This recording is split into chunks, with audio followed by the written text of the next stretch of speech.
ਜਿਹੜੇ ਮੌਜੂਦਾ ਮੇਅਰ ਸਾਹਿਬ ਨੇ ਸ਼੍ਰੀ ਪन्नालाल भाटिया जी, ਸਾਬਕਾ MLA ਸਾਹਿਬ ਸ਼੍ਰੀ ਅਮਿਤ ਵਿਜ ਜੀ, ਜਦੋਂ ਦੇ ਸਾਡੇ ਮੌਜੂਦਾ ਮੇਅਰ ਸਾਹਿਬ ਇੱਥੇ ਬੈਠੇ ਨੇ, ਬਹੁਤ ਵੱਡੇ ਗਬਨ ਜਿਹੜੇ ਹੈ ਕਰੋੜਾਂ ਰੁਪਏ ਐਡੇ ਵੱਡੇ ਗਬਨ ਹੋਏ ਨੇ। ਤੁਸੀਂ ਗਬਨ ਕੀਤੇ ਨੇ ਤੇ ਯਾਰ ਇਹਨੂੰ ਮੰਨ ਲਓ। ਸਾਬਕਾ ਸਾਡੇ ਸ਼੍ਰੀ ਅਮਿਤ ਵਿਜ ਜੀ ਦਾ ਤੁਸੀਂ ਸੁਣਿਆ ਹੋਣਾ ਕਿ ਮੈਂ 450 ਕਰੋੜ ਰੁਪਏ ਦਾ ਵਿਕਾਸ ਕਰਵਾਇਆ। ਇਹ ਉਹ ਜਿਹੜੀਆਂ ਟਾਈਲਸ ਲੱਗੀਆਂ ਨੇ ਉਹਦੇ ਵਿੱਚੋਂ ਸੀਵਰੇਜ ਉਬਲ ਕੇ ਬਾਹਰ ਆ ਰਿਹਾ। ਬਾਕੀ ਪਾਰਟੀਆਂ ਦੇ ਜਿਹੜੇ ਫਲੈਕਸ ਨੇ ਉਹ ਲੱਗੇ ਰਹਿੰਦੇ ਨੇ, ਫਲੈਕਸ ਬੋਰਡ, ਔਰ ਆਮ ਆਦਮੀ ਪਾਰਟੀ ਦੇ ਜਿਹੜੇ ਨੇ ਉਹ ਉਤਾਰ ਦਿੱਤੇ ਜਾਂਦੇ ਨੇ, ਜਦਕਿ ਸਰਕਾਰ ਤੁਹਾਡੀ ਹੈ। ਇਹ ਕੁਝ ਗੱਲ ਸਮਝ ਨਹੀਂ ਆਉਂਦੀ। सत्ता हथियाने मरे बीजेपी कांग्रेस, लेकिन कब आएगी गरीब आदमी की बारी, लेकिन कब आएगी गरीब आदमी की बारी।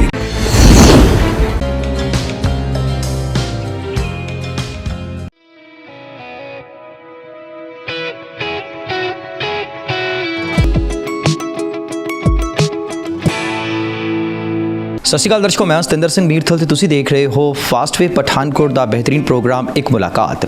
ਜੀ ਹਾਂ, ਅੱਜ ਦੀ ਇਸ ਮੁਲਾਕਾਤ ਦੇ ਵਿੱਚ ਸਾਡੇ ਨਾਲ ਜਿਹੜੀ ਸ਼ਖਸੀਅਤ ਸਟੂਡੀਓ ਦੇ ਵਿੱਚ ਮੌਜੂਦ ਹੈ ਉਹ ਕਿਸੇ ਤਾਰੀਫ ਦੀ ਮੁਹਤਾਜ ਨਹੀਂ ਹੈ। ਉਹ ਕਮਾਲ ਦੇ ਕਲਾਕਾਰ ਨੇ, ਕਮਾਲ ਦੇ ਉਸ ਸਮਾਜ ਸੇਵੀ ਨੇ, ਔਰ ਉਸ ਤੋਂ ਵੀ ਵੱਧ ਕੇ ਜਦੋਂ ਉਹ ਇੱਕ ਕਮਾਲ ਦੇ ਰਾਜਨੇਤਾ ਬਣਦੇ ਨੇ ਤਾਂ ਲੋਕਾਂ ਦੇ ਵਿਕਾਸ ਦੇ ਲਈ, ਖੇਤਰ ਦੇ ਵਿਕਾਸ ਦੇ ਲਈ ਉਹ ਕਮਰ ਕੱਸ ਲੈਂਦੇ ਨੇ। ਜੀ ਹਾਂ, ਮੇਰੀ ਮੁਰਾਦ ਹੈ ਆਮ ਆਦਮੀ ਪਾਰਟੀ ਦੇ ਡਿਸਟ੍ਰਿਕਟ ਪਠਾਨਕੋਟ ਦੇ ਅਧਿਕਸ਼ ਤੇ ਨਾਲ ਹੀ ਨਾਲ ਜ਼ਿਲ੍ਹਾ ਪਲੈਨਿੰਗ ਬੋਰਡ ਦੇ ਚੇਅਰਮੈਨ ਰੋਹਿਤ ਸਿਆਲ ਹੋਣਾ ਦੇ ਨਾਲ, ਜੋ ਇਸ ਵੇਲੇ ਸਾਡੇ ਨਾਲ ਸਟੂਡੀਓ 'ਚ ਮੌਜੂਦ ਨੇ। ਕਰਦੇ ਹਾਂ ਉਹਨਾਂ ਦਾ ਸਵਾਗਤ ਤੇ ਕਰਦੇ ਹਾਂ ਉਹਨਾਂ ਦੇ ਨਾਲ ਗੱਲਬਾਤ। ਸਭ ਤੋਂ ਪਹਿਲਾਂ ਸਿਆਲ ਸਾਹਿਬ, ਤੁਹਾਡਾ ਸਵਾਗਤ ਹੈ ਸਟੂਡੀਓ 'ਚ। Thank you sir, thank you very much ਜੀ। ਸਿਆਲ ਸਾਹਿਬ, ਸਰਕਾਰ ਲਗਭਗ ਸਾਲ ਜਿਹੜਾ ਹੈ ਉਹ ਟੱਪ ਚੁੱਕੀ ਹੈ, ਸਾਲ ਦਾ ਜਿਹੜਾ ਹੈਗਾ ਟੈਨਿਓਰ ਪੂਰਾ ਹੋ ਚੁੱਕਿਆ ਹੈ, ਔਰ ਅਸੀਂ ਪੰਜਾਬ ਦੀ ਗੱਲ ਬਾਅਦ 'ਚ ਕਰਾਂਗੇ। ਅਸੀਂ ਖੇਤਰ ਦੀ ਗੱਲ ਕਰ ਲਈ ਆਪਣੇ ਪਠਾਨਕੋਟ ਦੀ। ਤਾਂ ਪਠਾਨਕੋਟ ਦੇ ਵਿੱਚ ਜਦੋਂ ਅਸੀਂ ਵਾਰਡਾਂ ਦੇ ਵਿੱਚ ਘੁੰਮਦੇ ਹਾਂ, ਵਾਰਡਸ ਦੇ ਵਿੱਚ ਜਾ ਕੇ ਅਸੀਂ ਦੌਰਾ ਕਰਦੇ ਹਾਂ ਤਾਂ ਪਠਾਨਕੋਟ ਦੇ ਵਾਰਡਸ ਦੀ ਕੋਈ ਹਾਲਤ ਚੰਗੀ ਨਜ਼ਰ ਨਹੀਂ ਆਉਂਦੀ। ਕਿਹਦਾ ਕਸੂਰ ਮੰਨ ਲਈਏ? ਨਿਗਮ ਕਸੂਰਵਾਰ ਹੈ ਜਾਂ ਫਿਰ ਪੰਜਾਬ ਸਰਕਾਰ ਜਿਹੜੀ ਹੈ ਇਹਦਾ ਕਿਤੇ ਨਾ ਕਿਤੇ ਜਿਹੜਾ ਇਸ ਚੀਜ਼ ਨੂੰ ਕਸੂਰਵਾਰ ਠਹਿਰਾਇਆ ਜਾਏ? ਕੀ ਕਹੋਗੇ? ਨਹੀਂ, ਬਿਲਕੁਲ ਇਹ ਤੇ ਨਿਗਮ ਦਾ ਹੀ ਇਹ ਡਿਊਟੀ ਬਣਦੀ ਹੈ ਔਰ ਨਿਗਮ ਹੀ ਕਸੂਰਵਾਰ ਹੈ। ਔਰ ਜਿਹੜੇ ਮੌਜੂਦਾ ਮੇਅਰ ਸਾਹਿਬ ਨੇ ਸ਼੍ਰੀ पन्नालाल भाटिया जी, ਬਿਲਕੁਲ 99% ਤੇ ਉਹ ਕਸੂਰਵਾਰ ਨੇ ਤੇ ਬਾਕੀ 1% ਮੈਂ ਸਮਝਦਾ ਕਿ ਜਿਹੜੇ ਉਹਨਾਂ ਦੇ ਸੰਬੰਧਿਤ FNCC ਦੇ ਮੈਂਬਰਸ ਨੇ, ਜਿਨ੍ਹਾਂ ਨੇ ਫਾਈਨੈਂਸ਼ੀਅਲ ਆਸਪੈਕਟਸ ਸਾਰੇ ਸਾਈਨ ਕਰਨੇ ਹੁੰਦੇ ਆ, ਉਹ ਵੀ ਕਸੂਰਵਾਰ ਨੇ। ਔਰ ਸਮੁੱਚੀ ਸਾਬਕਾ MLA ਸਾਹਿਬ ਸ਼੍ਰੀ ਅਮਿਤ ਵਿਜ ਜੀ ਔਰ ਉਹਨਾਂ ਦੀ ਸਮੁੱਚੀ ਟੀਮ ਉਹ ਹੀ ਕਸੂਰਵਾਰ ਹੈ। ਬਿਲਕੁਲ। ਅੱਛਾ, ਇਹ ਜਿਹੜਾ ਸ਼੍ਰੀ ਇੰਨਾ ਆਦਰ ਸਤਿਕਾਰ ਜਿਹੜਾ ਤੁਹਾਡੇ ਵੱਲੋਂ ਦਿੱਤਾ ਜਾ ਰਿਹਾ, ਇਹਦੇ ਪਿੱਛੇ ਕੋਈ ਖਾਸ ਕਾਰਨ ਹੈ? ਕੀ ਕਹੋ? ਬਿਲਕੁਲ ਹੈ, ਕਿਉਂਕਿ ਤੁਸੀਂ ਦੇਖੋ ਆਏ ਦਿਨ ਮੇਅਰ ਸਾਹਿਬ ਕਹਿੰਦੇ ਆ ਕਿ ਸਿਆਲ ਸਾਹਿਬ ਨੂੰ ਆਪਣੀ ਬੋਲੀ ਪਾਣੀ ਸੁਧਾਰਨੀ ਚਾਹੀਦੀ ਹੈ। ਤੁਸੀਂ ਦੇਖਿਓ ਇੱਕ ਦੋ ਸਟੇਟਮੈਂਟਸ ਉਹਨਾਂ ਨੇ ਦਿੱਤੀਆਂ। ਸੋ ਮੈਂ ਇੱਕ ਵਾਰੀ ਨਹੀਂ, ਹੁਣ ਉਹਨਾਂ ਨੂੰ 4-5 ਵਾਰੀ ਸ਼੍ਰੀ ਕਰਿਆ ਕਰਾਂਗਾ। ਯਾਨੀ ਕਿ ਸਿਆਲ ਸਾਹਿਬ ਨੇ ਬੋਲੀ ਸੁਧਾਰ ਲਈ। ਹਾਂ ਬਿਲਕੁਲ, ਸ਼ਾਇਦ ਇਹ ਵੀ ਨਾ ਉਹਨਾਂ ਨੂੰ ਅੱਛੀ ਲੱਗੇ, ਫਿਰ 2-4 ਸ਼੍ਰੀ ਹੋਰ ਵਧਾ ਦੇਵਾਂਗੇ। ਬਿਲਕੁਲ ਜੀ। ਚਲੋ ਜੀ, ਇਹ ਰੋਹਿਤ ਸਿਆਲ ਹੋਣਾ ਦਾ ਆਪਣਾ ਇੱਕ ਸਟਾਈਲ ਹੈ ਨਾ ਜੀ। ਅੱਛਾ, ਨਿਗਮ ਕਸੂਰਵਾਰ ਹੈ ਕਿਉਂਕਿ ਨਿਗਮ ਤੁਸੀਂ ਕਹਿੰਦੇ ਹੋ ਵੀ ਜਿਹੜੀ ਕਾਰਜ ਪ੍ਰਣਾਲੀ ਹੈ ਖੇਤਰ ਦੀ ਉਹਨਾਂ ਦੇ ਹੱਥ ਦੇ ਵਿੱਚ ਹੈ, ਪਰ ਜਦੋਂ ਵੀ ਹਾਊਸ ਮੀਟਿੰਗ ਹੁੰਦੀ ਹੈ ਤਾਂ ਨਿਗਮ ਇੱਕੋ ਹੀ ਰੌਲਾ ਪਾਉਂਦੇ ਆ। ਉਹ ਕਹਿੰਦੇ ਆ ਵੀ ਅਸੀਂ ਪੰਜਾਬ ਸਰਕਾਰ ਕੋਲੋਂ ਫੰਡ ਮੰਗਦੇ ਆ, ਪੰਜਾਬ ਸਰਕਾਰ ਜਿਹੜੀ ਆ ਪੱਲਾ ਝਾੜ ਦਿੰਦੀ ਆ, ਉਹ ਖਾਲੀ ਹੱਥ ਦਿਖਾ ਦਿੰਦੀ ਹੈ। ਤਾਂ ਫਿਰ ਤੁਹਾਨੂੰ ਲੱਗਦਾ ਵੀ ਕਿਤੇ ਨਾ ਕਿਤੇ ਪੰਜਾਬ ਸਰਕਾਰ ਵੀ ਜਿਹੜੀ ਆ ਉਹ ਜ਼ਿੰਮੇਵਾਰ ਹੈ ਇਸ ਦੁਰਦਸ਼ਾ ਦੀ ਜਿਹੜੀ ਪਠਾਨਕੋਟ ਦੇ ਵਾਰਡਾਂ ਦੀ ਹੋ ਰਹੀ? ਨਹੀਂ, ਬਿਲਕੁਲ ਨਹੀਂ ਜ਼ਿੰਮੇਦਾਰ। ਉਹਦਾ ਕਾਰਨ ਇਹ ਹੈ ਕਿ ਸਾਡੇ ਪਠਾਨਕੋਟ ਨਗਰ ਨਿਗਮ ਦੇ ਵਿੱਚ ਜਦੋਂ ਦੇ ਸਾਡੇ ਮੌਜੂਦਾ ਮੇਅਰ ਸਾਹਿਬ ਇੱਥੇ ਬੈਠੇ ਨੇ, ਬਹੁਤ ਵੱਡੇ ਗਬਨ ਜਿਹੜੇ ਹੈ ਕਰੋੜਾਂ ਰੁਪਏ, ਇਨ ਕਰੋੜਸ ਐਡੇ ਵੱਡੇ ਗਬਨ ਹੋਏ ਨੇ ਔਰ ਵਿਜੀਲੈਂਸ ਕੋਲ ਸਾਰੇ ਕੇਸਿਸ ਟੇਕਅਪ ਨੇ। ਔਰ ਤੁਸੀਂ ਸਾਡੇ ਮਾਨਯੋਗ CM ਸਾਹਿਬ ਦੀ ਔਰ ਸ਼੍ਰੀ ਅਰਵਿੰਦ ਕੇਜਰੀਵਾਲ ਜੀ ਦਾ ਇਹ ਬਿਆਨ ਹੈ ਔਰ ਸਾਡਾ ਇਹ ਬੇਸਿਕ ਲਾਈਨ ਹੈ, ਬੇਸਿਕ ਸਾਡਾ ਪ੍ਰਿੰਸੀਪਲ ਹੈ ਕਿ ਬਈ ਕਰਪਸ਼ਨ ਤੇ ਕਿਸੇ ਵੀ ਸੂਰਤ ਦੇ ਵਿੱਚ ਬਰਦਾਸ਼ਤ ਨਹੀਂ ਕੀਤੀ ਜਾਏਗੀ। ਔਰ ਇਹਨਾਂ ਦੀ ਇਮੇਜ, ਇਹਨਾਂ ਦੀ ਸਮੁੱਚੀ ਟੀਮ ਦੀ ਇਮੇਜ ਪੰਜਾਬ ਸਰਕਾਰ ਨੂੰ ਉਹ ਗਈ ਦੀ ਹੈ, ਉਹ ਫੀਡਬੈਕ ਗਈ ਦੀ ਹੈ। ਜਿਹੜਾ ਕੱਚੇ ਮਕਾਨਾਂ ਦਾ ਮੈਂ ਇਸ਼ੂ ਇਹ ਬੜੀ ਵਾਰੀ ਚੁੱਕਿਆ ਹਾਊਸ ਦੀ ਮੀਟਿੰਗ 'ਚ ਵੀ ਔਰ ਬੜੇ ਪੁਰਜ਼ੋਰ ਤਰੀਕੇ ਨਾਲ, ਅਦਰਵਾਈਜ਼ ਵੀ ਤੁਹਾਡੇ ਮਾਧਿਅਮ ਰਾਹੀਂ, ਪ੍ਰਿੰਟ ਮੀਡੀਆ ਦੇ ਮਾਧਿਅਮ ਰਾਹੀਂ ਮੈਂ ਇਹ ਮੁੱਦਾ ਚੁੱਕਿਆ ਔਰ ਮੈਨੂੰ ਉਮੀਦ ਹੈ ਤੇ ਕਾਰਵਾਈ ਹੋਏਗੀ। ਔਰ ਇਹਨਾਂ ਦੀ ਇਮੇਜ ਉੱਥੇ ਬਹੁਤ ਖਰਾਬ ਹੈ ਔਰ ਇਸ ਕਰਕੇ ਆਪ ਸਰਕਾਰ, ਮਾਨ ਸਰਕਾਰ ਇਸ ਦਾ ਕੋਈ ਦੂਸਰਾ ਵੇ ਆਊਟ ਸ਼ਾਇਦ ਲੱਭੇ। ਸਾਡੇ ਦੇਖਿਓ ਆਉਣ ਵਾਲੇ ਦਿਨਾਂ ਦੇ ਵਿੱਚ ਇੰਪਰੂਵਮੈਂਟ ਟਰਸਟ ਦੇ ਚੇਅਰਮੈਨ ਸਾਹਿਬ ਬੈਠਣਗੇ ਔਰ ਕਾਫੀ ਸਾਰਾ ਜਿਹੜੀਆਂ ਪ੍ਰੋਬਲਮਸ ਨੇ ਉਹ ਇੰਪਰੂਵਮੈਂਟ ਟਰਸਟ ਦੇ ਦਾਇਰੇ ਦੇ ਵਿੱਚ ਵੀ ਸ਼ਹਿਰ ਦੀਆਂ ਹੈਗੀਆਂ ਨੇ ਔਰ ਉਸ ਨੂੰ ਅਸੀਂ ਕੰਟਰੋਲ ਕਰਨ ਦੇ ਕਾਮਯਾਬ ਹੋਵਾਂਗੇ।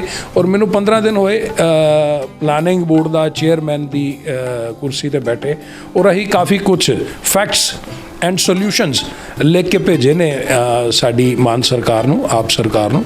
ਔਰ ਆਉਣ ਵਾਲੇ ਦਿਨਾਂ ਦੇ ਵਿੱਚ ਆਪਾਂ ਇਹਨਾਂ ਦਾ ਸੋਲਿਊਸ਼ਨ ਲੱਭ ਕੇ ਉਸ ਪਾਸੇ ਤੁਰਾਂਗੇ। ਫਿਲਹਾਲ ਮੈਂ ਇਹਨਾਂ ਨੂੰ ਪ੍ਰਾਰਥਨਾ ਕਰਨਾ ਕਿ ਯਾਰ ਕੁਰਸੀ ਵਾਸਤੇ ਸੀ, ਕੁਰਸੀ ਹੀ ਸਭ ਕੁਝ ਹੈ। ਕੁਰਸੀ ਵਾਸਤੇ ਅੱਜ ਸਾਡੇ 1.5 ਲੱਖ ਜਾਂ 2 ਲੱਖ ਜਨਤਾ ਸਾਡੇ ਪਠਾਨਕੋਟ ਦੀ ਪਰੇਸ਼ਾਨ ਹੋ ਰਹੀ ਹੈ ਤੇ ਯਾਰ ਛੱਡ ਦਿਓ ਕੁਰਸੀ। ਕੀ ਹੈ ਮਤਲਬ ਕੁਰਸੀ ਹੀ ਚਾਹੀਦੀ ਹੈ, ਛੱਡ ਦਿਓ ਕੁਰਸੀ ਯਾਰ। ਪੰਜਾਬ ਸਰਕਾਰ ਜਾਂ ਫਿਰ ਜਿਨ੍ਹਾਂ ਨੇ ਤੁਸੀਂ ਗਵਰਨ ਕੀਤੇ ਨੇ ਤੇ ਯਾਰ ਇਹਨੂੰ ਮੰਨ ਲਓ, ਤੇ ਜਾਂ ਫਿਰ ਸਰਕਾਰ ਤੇ ਕਾਰਵਾਈ ਕਰ ਹੀ ਰਹੀ ਹੈ, ਉਹ ਸੂਨਰ ਔਰ ਲੇਟਰ ਉਹ ਪਾਈਪਲਾਈਨਸ ਹੈ ਤੇ ਉਹ ਸਾਰੇ ਪਠਾਨਕੋਟ ਦੀ ਜਨਤਾ ਦੇ ਸਾਹਮਣੇ ਆਏਗੀ। ਔਰ ਇਹ ਮੁੱਦਾ ਆਲਰੇਡੀ ਪਠਾਨਕੋਟ ਦੇ ਇੱਕ ਬੱਚੇ ਨੂੰ ਪਤਾ ਔਰ ਉਹਨਾਂ ਨੂੰ ਪਤਾ ਹੈ ਇਹ ਕਸੂਰਵਾਰ ਨੇ। ਅੱਜ ਤੁਸੀਂ ਉਹ 450 ਕਰੋੜ ਰੁਪਏ ਦਾ ਜਿਹੜਾ ਬਿਆਨ ਹੈ ਸਾਬਕਾ ਸਾਡੇ ਸ਼੍ਰੀ ਅਮਿਤ ਵਿਜ ਜੀ ਦਾ, ਤੁਸੀਂ ਸੁਣਿਆ ਹੋਣਾ ਕਿ ਮੈਂ 450 ਕਰੋੜ ਰੁਪਏ ਦਾ ਵਿਕਾਸ ਕਰਵਾਇਆ। ਔਰ ਤੁਸੀਂ ਕਾਲੀ ਮਾਤਾ ਮੰਦਿਰ ਦੇ ਬਾਹਰ ਜਿਹੜੀਆਂ ਉਹਨਾਂ ਨੇ ਲਾਈਟਸ ਲਗਾਈਆਂ ਔਰ ਉਹਨਾਂ ਨੇ ਕਿਹਾ ਕਿ ਮੈਂ ਇਸ ਸ਼ਹਿਰ ਨੂੰ ਚੰਡੀਗੜ੍ਹ ਲੈਵਲ ਨਹੀਂ, ਮੈਂ ਪੈਰਿਸ ਲੈਵਲ ਦਾ ਬਣਾ ਦਿੱਤਾ ਕਿਉਂਕਿ ਮੈਂ 450 ਕਰੋੜ ਲਿਆਂਦਾ ਔਰ ਉਹ ਲਗਾਇਆ। ਔਰ ਅੱਜ ਉਹ ਦੇਖੋ ਨਾ ਤੇ ਉਹ ਲਾਈਟਸ ਜਲਦੀਆਂ ਨੇ ਤੇ ਉਹ ਜਿਹੜੀਆਂ ਟਾਈਲਸ ਲੱਗੀਆਂ ਨੇ ਉਹਦੇ ਵਿੱਚੋਂ ਸੀਵਰੇਜ ਉਬਲ ਕੇ ਬਾਹਰ ਆ ਰਿਹਾ। ਔਰ ਇਹਦਾ ਜ਼ਿੰਮੇਦਾਰ ਕੌਣ ਹੈ? मतलब ये नहीं हो सकता कि हाथी के दांत खाने के और दिखाने के और ये पब्लिक है भाई, ये सब कुछ जानती है। ये चश्मा ला के और डायरी कॉपी फाड़ के और सूट बूट पा के तुसी बड़ा सॉफ्टली बोल के तुसी एक दिन 2 दिन 10 दिन तो बेवकूफ़ बना लोगे, लेकिन ये पब्लिक है भाई, ये सब जानती है। और जो बीज आदमी बोंदा है, जो भी ये कुदरत ਦਾ ਨਿਯਮ ਹੈ, ਜੋ ਬੀਜ ਬੋਏਗਾ ਉਸका ਫਲ तो ਮਿਲੇਗਾ। ਅੱਛਾ, ਪਬਲਿਕ ਦੀ ਡਾਇਰੀ ਦੀ ਤੁਸੀਂ ਗੱਲ ਕੀਤੀ, ਪਬਲਿਕ ਤਾਂ ਸਭ ਜਾਣਦੀ ਹੈ। ਪਬਲਿਕ ਦੀ ਡਾਇਰੀ ਦੇ ਵਿੱਚ ਉਹ ਗੱਲ ਵੀ ਨੋਟ ਹੈ ਕਿ ਜਦੋਂ ਰੋਹਿਤ ਸਿਆਲ ਹੁਣੀ ਵਾਰਡ ਨੰਬਰ 8 ਦੇ ਵਿੱਚ ਜਾ ਕੇ ਇਹ ਗੱਲ ਕਹਿੰਦੇ ਨੇ ਵੀ ਜੇ ਇੱਥੇ ਇਹ ਸੀਵਰੇਜ ਜਾਂ ਇਹ ਗਲੀ ਦੀ ਸਮੱਸਿਆ ਨਹੀਂ ਹੱਲ ਹੋਈ ਤਾਂ ਮੈਂ ਤੁਹਾਡੇ ਨਾਲ ਧਰਨੇ ਤੇ ਬੈਠਾਂਗਾ। ਪਰ ਅੱਜ ਵੀ ਅਗਰ ਉਸ ਗਲੀ ਦੀ ਉਹ ਸੀਵਰੇਜ ਦੀ ਹਾਲਤ ਦੇਖੀ ਤੇ ਉੱਥੇ ਦੀ ਉੱਥੇ ਹੀ ਹੈ। ਤਾਂ ਕੀ ਹੋਇਆ ਕਿ ਰੋਹਿਤ ਸਿਆਲ ਹੁਣੀ ਕਿਉਂ ਧਰਨੇ ਤੇ ਉਹਨਾਂ ਦੇ ਨਾਲ ਜਿਹੜੇ ਹੈ ਉਹ ਨਹੀਂ ਬੈਠੇ? ਕੱਲ ਸਾਡੀ ਮੀਟਿੰਗਸ ਹੋਈਆਂ, ਮੈਂ ਉਹਦੀਆਂ ਪਿਕਚਰਸ ਵੀ ਤੁਹਾਡੇ ਨਾਲ ਮੁਖਾਤਬ ਕਰ ਹੀ ਦਿੰਦਾ ਤਾਂ ਕਿ ਪਠਾਨਕੋਟ ਦੇ ਦਰਸ਼ਕਾਂ ਨੂੰ ਪਤਾ ਲੱਗੇ। ਕੱਲ ਇਹ ਮੀਟਿੰਗਸ ਹੋਈਆਂ ਔਰ ਇਸੇ ਉੱਪਰ ਚਰਚਾ ਆਪਾਂ ਸਾਰੀ ਪਾਰਟੀ ਹਾਈ ਕਮਾਨ ਨਾਲ ਵੀ ਕੀਤੀ। ਔਰ ਇਹ ਕੱਲ ਦੀਆਂ ਮੀਟਿੰਗਸ ਦੀਆਂ ਤਸਵੀਰਾਂ ਨੇ ਔਰ ਆਪਾਂ ਧਰਨੇ ਤੇ ਬਿਲਕੁਲ ਬੈਠਾਂਗੇ। ਆਪਾਂ ਕੱਲ ਫਿਰ ਸਾਰੀ ਆਪ ਦੀ ਲੀਡਰਸ਼ਿਪ ਨੇ ਜੁਆਇੰਟ ਕਮਿਸ਼ਨਰ ਸਾਹਿਬ ਨੂੰ, ਡੀਸੀ ਸਾਹਿਬ ਨੂੰ ਔਰ ਸੰਬੰਧਿਤ ਸਾਰੇ ਅਧਿਕਾਰੀਆਂ ਨੂੰ ਫਿਰ ਚੇਤਾਵਨੀ ਦਿੱਤੀ ਹੈ ਕਿ ਸਾਨੂੰ ਮਜਬੂਰ ਨਾ ਕਰੋ। ਇਹ ਨਾ ਹੋਏ ਕਿ ਬਈ ਸਾਨੂੰ ਆਊਟ ਆਫ ਦੀ ਵੇ ਜਾ ਕੇ ਫਿਰ ਤੁਸੀਂ ਕਹੋਗੇ ਤੁਸੀਂ ਸਾਨੂੰ ਬਿਊਰੋਕਰੇਸੀ ਨੂੰ ਕੰਮ ਨਹੀਂ ਕਰਨ ਦਿੰਦੇ। ਸਿਰਫ ਇੱਕ ਅਮਿਤ ਵਿਜ ਜੀ ਔਰ ਇਹਨਾਂ ਵਰਗੇ ਲੀਡਰਸ, ਸੌਰੀ ਮੈਂ ਬਲੰਟਲੀ ਬੋਲ ਦੇਣਾ, ਔਰ ਮੇਰਾ ਇਹਦਾ ਬਹੁਤ ਨੁਕਸਾਨ ਹੁੰਦਾ, ਮੈਂ ਜੇਲਾਂ ਕੱਟੀਆਂ ਕਿਉਂਕਿ ਕਾਰਨ ਉਹਦਾ ਇਹੋ ਰਿਹਾ ਕਿ ਬਈ ਮੈਂ ਬੋਲ ਦੇਣਾ ਤੇ ਉਹਨਾਂ ਨੇ ਸਾਡੀ ਇਮੇਜ ਨੂੰ ਹਮੇਸ਼ਾ ਸਮਾਜ ਦੇ ਵਿੱਚ ਇਸ ਤਰ੍ਹਾਂ ਬਣਾਉਣ ਦਾ ਪ੍ਰਯਾਸ ਕੀਤਾ ਕਿ ਯਾਰ ਇਹ ਗਰਮ ਦਲ ਦੇ ਬੰਦੇ ਨੇ, ਹੈ ਨਾ ਜੀ। ਔਰ ਆਪਾਂ ਫਿਰ ਇੱਕ ਵਾਰੀ ਚੇਤਾਵਨੀ ਦਿੱਤੀ ਹੈ, ਮੈਂ ਰਾਊਂਡ ਕਰ ਰਿਹਾ ਔਰ ਮੈਂ ਕੱਲ ਸੀਵਰ ਬੋਰਡ ਦੇ ਅਧਿਕਾਰੀਆਂ ਨਾਲ ਵੀ ਮੀਟਿੰਗ ਕੀਤੀ। ਮੈਂ ਮਿਊਨਿਸਪਲ ਕਾਰਪੋਰੇਸ਼ਨ ਦੇ ਜਿਹੜੇ ਜੁਆਇੰਟ ਕਮਿਸ਼ਨਰ ਨੇ, ਤੁਸੀਂ ਸੁਰਜੀਤ ਜੀ ਨੂੰ ਕਾਲ ਲਾਓ, ਮੇਰੇ ਸਾਹਮਣੇ ਲਾਓ, ਮੈਂ ਕੱਲ ਉਹਨਾਂ ਨੂੰ ਕੱਲ ਵੀ ਇਹ ਵਾਰਨਿੰਗ ਦਿੱਤੀ ਹੈ, ਸੁਰਜੀਤ ਜੀ ਆਪਾਂ ਪਰਸੋਂ ਰਾਊਂਡ ਕੀਤਾ ਸੀ, ਹਜੇ ਤੱਕ ਕੰਮ ਨਹੀਂ ਸ਼ੁਰੂ ਹੋਇਆ, ਪਰ ਹੁਣ ਮੈਂ ਦੁਬਾਰਾ ਚੈਕਿੰਗ ਤੇ ਜਾਣਾ ਹੈ।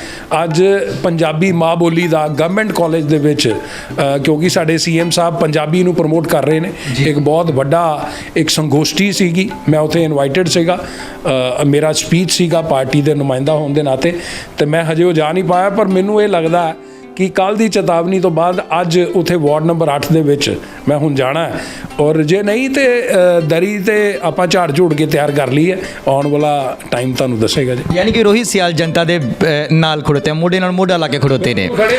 ਸਾਡੀ ਡਾਕਟਰ ਪਾਠਕ ਸਾਹਿਬ ਜਿਹੜੇ ਸਾਡੇ all India Aam Aadmi party ਦੇ ਜਨਰਲ ਸੈਕਟਰੀ ਨੇ, ਉਹਨਾਂ ਨੇ ਆਪ ਇਹ ਗੱਲ ਕਹੀ ਹੈ ਸਾਨੂੰ ਕਿ ਜਿਹੜਾ ਆਫਿਸਰ, ਜਿਹੜੀ ਬਿਊਰੋਕ੍ਰੇਸੀ ਆਮ ਲੋਕਾਂ ਦਾ ਕੰਮ ਨਹੀਂ ਕਰਦੀ, ਮੇਰੇ ਵੱਲੋਂ ਖੁੱਲੀ ਛੁੱਟੀ ਹੈ, ਦਰੀ ਵਿਛਾਓ ਤੇ ਠੋਕ ਕੇ ਉਹਦਾ ਮੁਰਦਾਬਾਦ ਖੜਕਾਓ। ਅੱਛਾ, ਇੱਕ ਮੰਗ ਪੱਤਰ ਤੁਹਾਡੇ ਦੁਆਰਾ ਹੋਰ ਵੀ ਦਿੱਤਾ ਗਿਆ ਸੀਗਾ ਬਈ ਬਾਕੀ ਪਾਰਟੀਆਂ ਦੇ ਜਿਹੜੇ ਫਲੈਕਸ ਨੇ ਉਹ ਲੱਗੇ ਰਹਿੰਦੇ ਨੇ, ਫਲੈਕਸ ਬੋਰਡ, ਔਰ ਆਮ ਆਦਮੀ ਪਾਰਟੀ ਦੇ ਜਿਹੜੇ ਨੇ ਉਹ ਉਤਾਰ ਦਿੱਤੇ ਜਾਂਦੇ ਨੇ, ਜਦਕਿ ਸਰਕਾਰ ਤੁਹਾਡੀ ਹੈ ਔਰ ਇਸ ਵੇਲੇ ਦੇਖਿਆ ਜਾਏ ਤਾਂ 92 MLAs ਲੈ ਕੇ ਬੈਠੀ ਹੋਈ ਹੈ ਸਰਕਾਰ, ਔਰ ਮੈਜੋਰਿਟੀ ਹੈ ਪੂਰੀ ਇਸ ਵੇਲੇ। ਇਸ ਦੇ ਬਾਵਜੂਦ ਵੀ ਜਿਹੜਾ ਹੈ ਅਧਿਕਾਰੀ ਜਿਹੜੇ ਨੇ ਉਹ ਫਲੈਕਸ ਉਤਾਰ ਦਿੰਦੇ ਨੇ, ਇਹ ਕੁਝ ਗੱਲ ਸਮਝ ਨਹੀਂ ਆਉਂਦੀ। ਸਮਝ ਤੇ ਬਿਲਕੁਲ ਸਿੱਧੀ ਹੈ ਜੀ, ਮਤਲਬ ਕਿਤੇ ਨਾ ਕਿਤੇ ਤੇ ਬਿਊਰੋਕ੍ਰੇਸੀ ਦਾ ਕਨੈਕਸ਼ਨ ਪਿਛਲੇ ਰੀਤੀ ਰਿਵਾਜ਼ਾਂ ਦੇ ਨਾਲ ਹੈ। ਸਾਡੇ ਰੀਤੀ ਰਿਵਾਜ਼ ਬਿਲਕੁਲ ਕਰਪਸ਼ਨ ਫ੍ਰੀ ਨੇ। ਰੋਹਿਤ ਸਿਆਲ ਥੋੜੀ ਚ ਗੁਜ਼ਾਰਾ ਕਰਨਾ ਜਾਣਦਾ ਹੈ, ਡਾਕਟਰ ਸੰਦੀਪ ਪਾਠਕ ਨੂੰ ਪੈਸੇ ਦੀ ਕੋਈ ਜ਼ਰੂਰਤ ਹੀ ਨਹੀਂ ਹੈ। ਸਾਡੇ Sardar Bhagwant Singh Mann is not after money.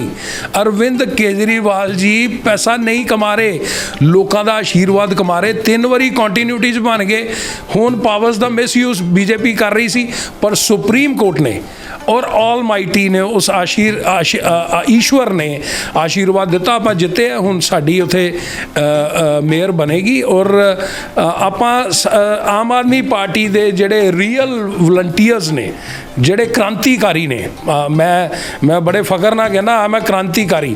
ਮੈਂ ਉਸ ਦਿਨ ਗਾਂਧੀ ਚੌਂਕ ਵੀ ਕਿਹਾ ਸੀ, ਮਾਂ ਮੈਂ ਸ਼ਹੀਦ ਹੋਣਾ ਔਰ ਸ਼ਾਇਦ ਇਸ ਤਰ੍ਹਾਂ ਹੀ ਹੋਣਾ ਹੈ, ਤੁਸੀਂ ਦੇਖਣਾ ਹੈ। ਔਰ ਪਰ ਆਪਾਂ ਤੁਰੇ ਹਾਂ, ਆਪਾਂ ਕ੍ਰਾਂਤੀ ਦੇ ਪਰਵਾਨੇ ਆ, ਭਗਤ ਸਿੰਘ ਦੀਆਂ ਔਲਾਦਾਂ ਵਾਂ, ਔਰ ਉਹੋ ਹੀ ਖੂਨ ਹੈ, ਉਹੋ ਹੀ ਸੋਚ ਹੈ, ਔਰ ਉਹੋ ਹੀ ਜਜ਼ਬਾ, ਉਹੋ ਹੀ ਜੋਸ਼ ਹੈ। ਔਰ ਜੇ ਅਮਿਤ ਵਿਜ ਵਰਗੇ ਸਾਨੂੰ ਗਰਮ ਦਲ ਕਹਿ ਦੇਣ ਤੇ ਕਹਿ ਦੇਣ। ਅੱਛਾ, ਭ੍ਰਿਸ਼ਟਾਚਾਰ ਦੀ ਤੁਸੀਂ ਗੱਲ ਕੀਤੀ ਹੈ, ਇੱਕ ਖਬਰ ਸੁਰਖੀਆਂ ਦੇ ਵਿੱਚ ਹੈ ਕਿ ਤੁਹਾਡੀ ਹੀ ਪਾਰਟੀ ਦੇ MLA ਦੇ PA ਜਿਹੜਾ ਰਿਸ਼ਵਤ ਲੈਂਦਾ ਜਿਹੜਾ ਫੜਿਆ ਗਿਆ ਹੈ, ਤਾਂ ਇਸ ਨੂੰ ਕੀ ਕਹੋ? ਉਸੇ ਵੇਲੇ ਆਊਟ ਹੈ ਜੀ, ਜਿਹਦੀ ਕਰਪਸ਼ਨ ਸਾबित ਹੋਈ। ਡਾਕਟਰ ਸਿੰਗਲਾ ਵਾਹਿਦ, ਹਿੰਦੁਸਤਾਨ ਕਿੱਡਾ ਵੱਡਾ ਮੁਲਕ ਹੈ, ਹਿੰਦੁਸਤਾਨ ਕਿੱਡਾ ਵੱਡਾ ਮੁਲਕ ਹੈ, ਔਰ ਵਾਹਿਦ ਆਮ ਆਦਮੀ ਪਾਰਟੀ ਹੈ ਜਿੱਥੇ ਆਪਣੀ ਹੀ ਪਾਰਟੀ ਦੇ ਕੈਬਨਿਟ ਮੰਤਰੀ ਨੂੰ ਉਹੀ ਸਰਕਾਰ ਸਲਾਖਾਂ ਦੇ ਪਿੱਛੇ ਭੇਜ ਦਿੰਦੀ ਹੈ। ਮੈਂ ਇੱਥੇ ਇੱਕ ਸਵਾਲ ਕਰਨਾ ਚਾਹਾਂਗਾ। ਸਿਆਲ ਕਰੇਗਾ ਕਰਪਸ਼ਨ, ਸਾਡਾ ਕੋਈ MLA ਕਰੇਗਾ ਕਰਪਸ਼ਨ, ਸਾਡਾ ਕੋਈ ਮੰਤਰੀ ਕਰੇਗਾ, ਕੋਈ ਉਹਦੇ ਵਿੱਚ ਉਹਨੂੰ ਐਕਸਕਿਊਜ਼ ਨਹੀਂ ਮਿਲੇਗਾ। ਅੱਛਾ, ਇਹ ਅਕਸਰ ਦੇਖਣ ਦੇ ਵਿੱਚ ਆਇਆ ਵੀ ਜਦੋਂ ਕਿਤੇ ਜਿਮਨੀ ਚੋਣਾਂ ਹੁੰਦੀਆਂ, ਜਿੱਦਾਂ ਸੰਗਰੂਰ ਦੀ ਜਿਮਨੀ ਚੋਣ ਸੀ ਤੇ ਤੁਸੀਂ ਇੱਕ ਆਪਣਾ ਹੈਲਥ ਮਿਨਿਸਟਰ ਜਿਹੜਾ ਹੈ ਉਸ ਨੂੰ ਜਿਹੜਾ ਹੈ ਬਾਹਰ ਕਰ ਦਿੱਤਾ। ਹੁਣ ਜਲੰਧਰ ਜਿਮਨੀ ਚੋਣਾਂ ਜਿਹੜੀਆਂ ਨੇ ਉਹ ਸਿਰ ਦੇ ਉੱਤੇ ਨੇ, ਤਾਂ ਹੁਣ ਇਹ ਇਸ਼ੂ ਹੋਇਆ ਤੇ ਕੱਢ ਕੇ ਜਿਹੜਾ ਹੈ ਉਸ ਨੂੰ ਬਾਹਰ ਕਰ ਦਿੱਤਾ ਗਿਆ। ਕੀ ਪੋਲੀਟੀਕਲ ਸਟੰਟ नहीं लगता? नहीं, हाँ, देखो, हंगामा खड़ा करना हमारा मकसद नहीं, हमारी कोशिश है सूरत बदली जाए। ये फॉर्चुनेटली अनफॉर्चुनेटली कल की होना है, होनी ने की कर देना है, नोबडी नोज। ਬਿਲਕੁਲ ਠੀਕ ਹੈ। ਅੱਛਾ, ਹਾਰ ਜਿੱਤ ਦੀ ਗੱਲ ਕਰ ਲੈਂਦੇ ਆ, ਹਾਰ ਜਿੱਤ ਦੀ ਗੱਲ ਕਰ ਲੈਂਦੇ ਆ। ਪੰਜਾਬ ਦੇ ਵਿੱਚ ਜਿੱਦਾਂ ਦੇ ਕੰਮ ਹੋ ਰਹੇ ਨੇ, ਲੱਗਦਾ ਨਹੀਂ ਕਿ ਹਿਮਾਚਲ ਦੇ ਵਿੱਚ ਉਹਦਾ ਅਸਰ ਗਿਆ ਹੈ। ਲੋਕਾਂ ਨੇ ਪੰਜਾਬ ਵੱਲ ਦੇਖ ਕਰਕੇ ਹਿਮਾਚਲ ਦੇ ਵਿੱਚ ਤਾਂ ਆਮ ਆਦਮੀ ਪਾਰਟੀ ਆਪਣਾ ਖਾਤਾ ਵੀ ਨਹੀਂ ਖੋਲ੍ਹ ਪਾਈ। ਕਿੱਥੇ ਕਮੀ ਰਹਿ ਗਈ? ਪ੍ਰਚਾਰ ਦੀ ਕਮੀ ਰਹਿ ਗਈ, ਪ੍ਰਸਾਰ ਦੀ ਕਮੀ ਰਹਿ ਗਈ, ਜਾਂ ਫਿਰ ਲੀਡਰਸ਼ਿਪ ਵੱਲੋਂ ਕਿਤੇ ਨਾ ਕਿਤੇ ਕੋਈ ਕਮੀ ਰਹਿ ਗਈ? ਕੀ ਕਹੋਗੇ? 40 ਮੁਕਤਿਆਂ ਦੀ ਲੜਾਈ ਤੁਸੀਂ ਸੁਣੀ ਜੀ, 40 ਮੁਕਤਿਆਂ ਦੀ, ਪਰ ਉਹ ਸੱਚੇ ਸੀਗੇ ਜੀ। ਲੱਖਾਂ ਦੇ ਨਾਲ ਹੈ ਜੀ, ਉਹ ਜ਼ੁਲਮੀਆਂ ਦੇ ਨਾਲ ਉਹ ਲੜੇ। ਸਾਡੀ ਜਿਹੜੀ ਆਮ ਆਦਮੀ ਪਾਰਟੀ ਦੀ ਛੋਟੀ ਟੀਮ ਹੈ, ਉਹਨੂੰ ਨਰਿੰਦਰ ਮੋਦੀ ਜੀ ਦਾ ਬਹੁਤ ਪਾਵਰਫੁਲ ਜਿਹੜਾ ਸਿਸਟਮ ਹੈ, ਆਪਣੀ ਪਾਵਰਸ ਦਾ ਮਿਸਯੂਜ਼ ਕਰਕੇ ਸਾਨੂੰ ਚਾਰੇ ਪੱਖੋਂ ਫਸਾਇਆ ਜਾਂਦਾ ਹੈ। ਪਰ ਅਸੀਂ ਗੁਰੂ ਗੋਬਿੰਦ ਸਿੰਘ ਦੀਆਂ ਔਲਾਦਾਂ ਵਾਂ, ਅਸੀਂ ਉਹਨਾਂ ਮੁਕਤਿਆਂ ਵਰਗੀ ਸੋਚ ਰੱਖਣ ਵਾਲੇ ਸਾਡੇ ਕੇਜਰੀਵਾਲ ਜੀ ਹੈ, ਔਰ ਉਹੋ ਹੀ ਸੋਚ ਰੱਖਣ ਵਾਲੇ ਸਾਡੇ ਸਰਦਾਰ ਭਗਵੰਤ ਸਿੰਘ ਮਾਨ ਜੀ ਹੈ, ਸਾਡੇ ਡਾਕਟਰ ਸੰਦੀਪ ਪਾਠਕ ਜੀ ਹੈ। ਕੋਈ ਗੱਲ ਨਹੀਂ, ਆਪਾਂ ਜੇ ਰਿਜ਼ਲਟਸ ਸਾਨੂੰ ਅੱਛੇ ਨਹੀਂ ਮਿਲੇ ਕੋਈ ਫਰਕ ਨਹੀਂ ਪੈਂਦਾ, ਪਰ ਸਾਡਾ ਪ੍ਰयास ਜਾਰੀ ਹੈ ਔਰ ਅੱਗੇ ਵੀ ਜਾਰੀ ਰਹੇਗਾ। ਬਿਲਕੁਲ ਜੀ। ਅੱਛਾ, ਆਉਣ ਵਾਲੇ ਜਿਹੜੇ MP ਇਲੈਕਸ਼ਨ ਨੇ, ਮੈਂਬਰ ਪਾਰਲੀਮੈਂਟ ਦੇ ਇਲੈਕਸ਼ਨ ਸਿਰ ਦੇ ਉੱਪਰ ਨੇ, ਕਿਉਂਕਿ ਆਪਾਂ ਸਿਰ ਦੇ ਉੱਪਰ ਹੀ ਕਹਾਂਗੇ ਕਿਉਂਕਿ ਸਾਲ ਕੁ ਦਾ ਸਮਾਂ ਔਰ ਸਾਲ ਕੁ ਦਾ ਸਮਾਂ ਜਿਹੜਾ ਕੋਈ ਸਮਾਂ ਨਹੀਂ ਹੁੰਦਾ ਇਸ ਇਲੈਕਸ਼ਨ ਦੇ ਲਈ। ਆਮ ਆਦਮੀ ਪਾਰਟੀ ਦੀ ਕਿਸ ਤਰ੍ਹਾਂ ਦੀਆਂ ਤਿਆਰੀਆਂ ਜਿਹੜੀਆਂ ਨੇ ਉਹ ਚੱਲ ਰਹੀਆਂ ਨੇ ਆਉਣ ਵਾਲੇ ਇਲੈਕਸ਼ਨ ਨੂੰ ਲੈ ਕੇ? ਬਿਜਲੀ ਫ੍ਰੀ 300 यूनिट कंप्लीटेड, मोहल्ला क्लिनिक स्टार्टेड, रेत बजरी रेट कंट्रोल, ठीक है जी। करप्शन 50% कंट्रोल, मैं नहीं कहता 100%, करप्शन 50% कंट्रोल। चिट्टा खत्म करने वास्ते बहुत बड़ा ऑपरेशन विद इन 10-15 डेज, ठीक है जी। 1000 रुपये महीना महिला Samman Nidhi before 6 month of the लोक सभा इलैक्शन, ठीक है जी। जो ਗਰੰਟੀਆਂ नहीं ਦਿੱਤੀਆਂ ਉਹ ਵੀ ਪੂਰੀਆਂ ਕਰ ਰਹੇ ਆ। ਕਿ ਇੱਕ MLA 5 ਪੈਨਸ਼ਨਾਂ ਲੈ ਰਿਹਾ ਸੀ, ਉਹਦੀ ਇੱਕ ਕਰਤੀ। ਇਹ ਗਰੰਟੀ ਨਹੀਂ ਸੀ ਅਸੀਂ ਦਿੱਤੀ, ਇਹ ਭਗਵੰਤ ਮਾਨ ਨੇ ਨਹੀਂ ਸੀ ਦਿੱਤੀ, ਪਰ ਉਹ ਵੀ ਕਰਤੀ। ਅੱਛਾ, ਹੁਣ ਤੁਸੀਂ ਪਿਛਲੇ ਦਿਨ ਦੇਖੋ ਪਰਾਲੀ ਦੇ ਉੱਪਰ ਕਿੱਡਾ ਵੱਡਾ ਉਹਦੇ ਉੱਪਰ ਉਹ ਕੰਮ ਚੱਲ ਰਿਹਾ, ਔਰ ਸਾਡੇ CM ਸਾਹਿਬ ਉਹ ਬਹੁਤ ਕਨੈਕਟਡ ਨੇ। ਪਿਛਲੇ 10 ਮਹੀਨਿਆਂ 'ਚ 4 ਵਾਰੀ ਆ ਗਏ। ਕੈਪਟਨ ਸਾਹਿਬ ਦਾ ਕਾਂਗਰਸ ਦਾ ਟੈਨਿਓਰ ਚੁੱਕ ਲਓ, 10 ਮਹੀਨਿਆਂ 'ਚ 4 ਵਾਰੀ। ਇੱਕ ਵਾਰੀ ਕਿਸਾਨਾਂ ਨਾਲ ਮੁਖਾਤਬ ਹੋਏ, ਇਹ ਹੁਣ 5-4 ਦਿਨ ਪਹਿਲਾਂ ਜ਼ਿਲ੍ਹੇ ਦੇ ਇੰਡਸਟਰੀਲਿਸਟ ਨਾਲ ਮੁਖਾਤਬ ਹੋਏ, ਔਰ 23 ਤਰੀਕ ਨੂੰ ਬਹੁਤ ਵੱਡਾ ਇੰਡਸਟਰੀ ਦਾ ਸਮਿਟ ਹੋਣ ਜਾ ਰਿਹਾ ਮੋਹਾਲੀ। ਤੁਸੀਂ ਸਾਰੇ ਇਨਵਾਈਟਡ ਹੋ। ਔਰ ਟਾਟਾ ਦਾ ਬਹੁਤ ਵੱਡਾ ਪ੍ਰੋਜੈਕਟ 2400-2600 ਕਰੋੜ ਰੁਪਏ ਦਾ ਪੰਜਾਬ 'ਚ ਲੱਗਣ ਜਾ ਰਿਹਾ। ਔਰ ਇਹਨਾਂ 10 ਮਹੀਨਿਆਂ ਦੇ ਵਿੱਚ ਤੁਸੀਂ ਇਹ ਚੈੱਕ ਕਰਿਓ, ਮੇਰੀ ਆਫੀਸ਼ੀਅਲ ਸਟੇਟਮੈਂਟ ਹੈ ਤੁਹਾਡੇ ਚੈਨਲ ਤੇ।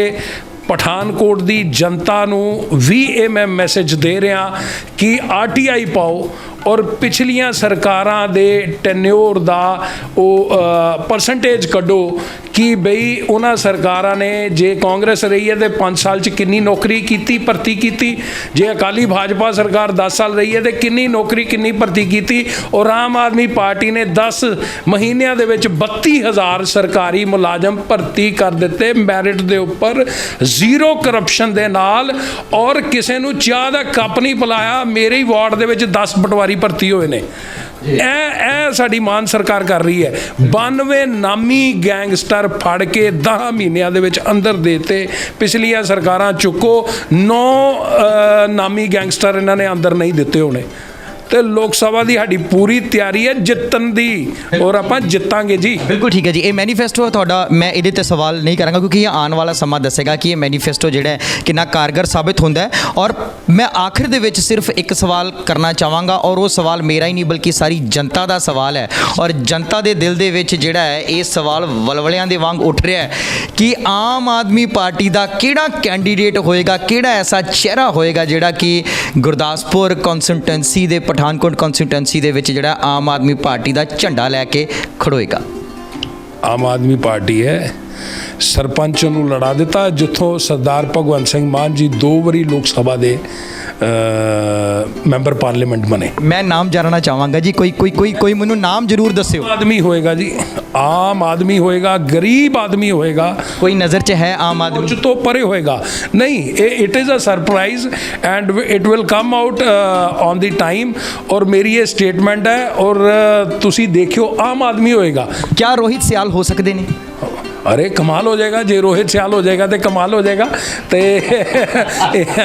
पर कमाल कोई होर भी कर सकता, ये नहीं है कि रोहित सियाल ही कमाल कर सकता, क्योंकि साडी पार्टी काम करती है सिंबल पार्टी दी पॉलिसी, पार्टी दियां गारंटीज मजबूत करनी है। रोहित सियाल ABCD कोई भी कैंਡੀਡੇਟ होए, अरविंद केजरीवाल जी ਦਾ ਇਹੋ ਜਿਹੀਆਂ ਪॉलिसीज ਨੇ ਦਿੱਲੀ ਦੇ ਵਿੱਚ ਤੁਸੀਂ ਦੇਖਿਆ ਕਿ ਬਈ ਜਾਂ ਪੰਜਾਬ 'ਚ ਹੀ ਲਗਾ ਲਓ, ਮੋਬਾਈਲ ਰਿਪੇਅਰ ਕਰਨ ਵਾਲਾ ਬੰਦਾ ਕਿਹਨੂੰ ਹਰਾ ਰਿਹਾ ਹੈ? हाँ जी, आम आदमी किनू हरा रहा है? वो उन्होंने सोच है, और उस सोच नू लोग वोट देंदे ने। ABCD कोई भी कैंडीडेट होए, रोहित होए, अनिल होए, सचिन होए, कोई होए, आम आदमी पार्टी का कैंडीडेट ये लोक सभा जितेगा। बिल्कुल जी। सो बहुत बहुत धन्यवाद रोहित सियाल जी। जी जी जाते मैं देखो ਆਪਾਂ ਇਹ ਸ਼ੁਰੂ ਕੀਤਾ ਹਾਊਸ ਦੀ ਮੀਟਿੰਗ ਦੇ ਵਿੱਚ ਵੀ ਮੈਂ ਸਟਾਇਰ ਸ਼ੇਰੋ ਸ਼ਾਇਰੀ ਹਮੇਸ਼ਾ ਕਰਦਾ ਰਿਹਾ, ਔਰ ਮੈਂ ਅੱਜ ਵੀ ਕਰਾਂਗਾ कि लेबर मजदूर या छोटे व्यापारी लुट रहे आज के दौर में लेबर मजदूर या छोटे व्यापारी लुट रहे आज के दौर में सब बारी बारी, किसे अपना दुखड़ा सुनाए, चहु और है बस मारा मारी, रहनुमा कुर्सी बचाने में है लगे, दुख और लोचारी में जी रहे हैं जनता बेचारी, मेहनत कश किसान भूखा मरे और मौज मस्ती करे दलाल अंडानी और अंबारी। अंबानी ਨੂੰ मैं अंबारी कह रहा क्योंकि मैं अपनी तुकबंदी फिट करनी है। मेहनत कश किसान भूखा मरे, मौज मस्ती करे दलाल अडानी और अंबारी, सत्ता हथियाने मरे BJP Congress,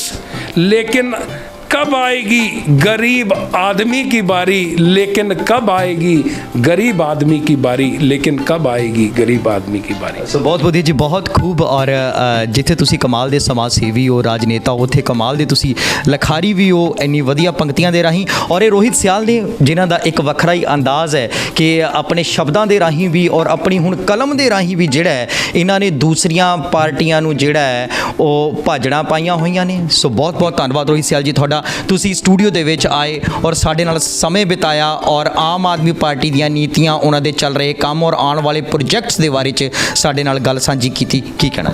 thank you very much. ਸਭ ਤੋਂ ਪਹਿਲਾਂ ਜਤਿੰਦਰ ਸ਼ਰਮਾ ਜੀਤੂ ਜੀ ਦਾ ਔਰ ਤੁਹਾਡਾ ਵੀ, ਕਿਉਂਕਿ ਤੁਹਾਡੇ ਵਰਗੇ ਅਨਾਊਂਸਰਸ, ਤੁਹਾਡੇ ਵਰਗੇ ਇੰਟੈਲੈਕਚੁਅਲ ਇਸ ਮੀਡੀਆ ਦੇ ਜਿਹੜੇ ਮੀਡੀਆ ਨੂੰ ਲੀਡ ਕਰ ਰਹੇ ਨੇ, ਇਹ ਵੀ ਸਮਾਜ ਨੂੰ ਬਹੁਤ ਵੱਡੀ ਮਜ਼ਬੂਤੀ ਦੇ ਰਹੇ ਨੇ। ਔਰ ਮੈਂ ਕਈ ਵਾਰੀ ਜਦੋਂ ਤੁਹਾਨੂੰ ਸੁਣਨਾ ਤੇ ਮੈਂ ਤੁਹਾਡਾ ਫੈਨ ਹੋ ਜਾਣਾ। ਔਰ ਥੈਂਕ ਯੂ ਵੈਰੀ ਮਚ। ਸੋ ਬਹੁਤ ਬਹੁਤ ਸ਼ੁਕਰੀਆ ਜੀ। ਔਰ ਇਸੇ ਕਿਸੇ ਅਗਲੀ ਕੜੀ ਦੇ ਵਿੱਚ ਤੁਹਾਨੂੰ ਕਰਵਾਵਾਂਗੇ ਰੂਬਰੂ ਕਿਸੇ ਹੋਰ ਸ਼ਖਸੀਅਤ ਦੇ ਨਾਲ। ਤੁਸੀਂ ਇਸੇ ਤਰ੍ਹਾਂ ਸਾਡੇ ਨਾਲ ਬਣੇ ਰਹੋ। ਰੱਬ ਰਾਖਾ।